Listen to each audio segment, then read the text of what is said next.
perlunya bersatu jadi tengah. Siapa dia? Dia ini ke kanan tidak, ke kiri pun tidak. Dia ini milik kita bersama, tak ke mana-mana, namun ada di mana-mana. So temannya nyo adalah ulama. Maka kiban tapukan ulama gutulis dalam kitab Ihya Ulumuddin, karangan daripada Abi Hamid Muhammad bin Muhammad Al-Ghazali At-Tusi, ataupun lebih masyhurnya Imam Al-Ghazali. Beliau mengambil daripada perkataan Khalil bin Ahmad. Qala Al-Khalil bin Ahmad, ar-rijalu arba'atun. Telah berkatalah Khalil bin Ahmad, orang agamnya bagi perut. Toh, yang pertama rajulun yadri wa yadri annahu yadri fadzalika alimun fattabi'uhu. Orang ma'ilme dan getero geh ma'ilme nyan gepenan dengan orang alim kibanda begat fattabi'uhu, maka ikutilah. Yang kedua tu rajulun yadri wala yadri annahu yadri fadzalika naimun fa'aiqadhuhu. Orang ma'ilme tapi hana getero ge ma'ilme nyan gepenan dengan urang dengar, maka gimana bukan urang dengar fa'aiqadhuhu, maka bangunkanlah. Maka menyonang ngai sampai ka dengar pegawai dia. Kedua.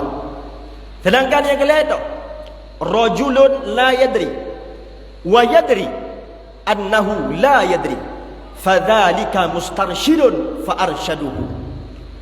Orang hana ma'ilme tapi getero ge hana ma'ilme. So temannya nyan gepenan dengan orang yang tero. Kiban tepukan orang yang tero fa arsyaduhu, maka ajarkanlah. Sedangkan yang kepetnya yang metu berat palo tigamnya tero. Toh teman, rajulun la yadri wa la yadri annahu la yadri fadzalika jahilun fa arfadhuhu. Orang hana ma'ilme, ahlinya hana getero ge hana ma'ilme. Menyo istilah bahasa Aceh, orang bangai tengah-ngak praka tijah ibabah alam, tapi hana getero ge bangai. Yang kehnyan jino bijih-bijih yang ken kepada para ulama gedayong. Bijih-bijih yang ken ke cucu Rasulullah, nyan orang bangai sesungguh ji. Orang bangai model lagian. Kiban tapagot fa arfaduhu ge bega. Maka tinggalkanlah. Namun yang perlu kena garis bawahi yang pertama, dah orang ma'ilme getero ge ma'ilme nyan orang alim kibanda pegot, maka ikutilah. Maka santriwan sekalian, abia kena didayah. Putra yang kepegah lah biya ikuti. Takzimi gurumu jika ingin ilmu berkah.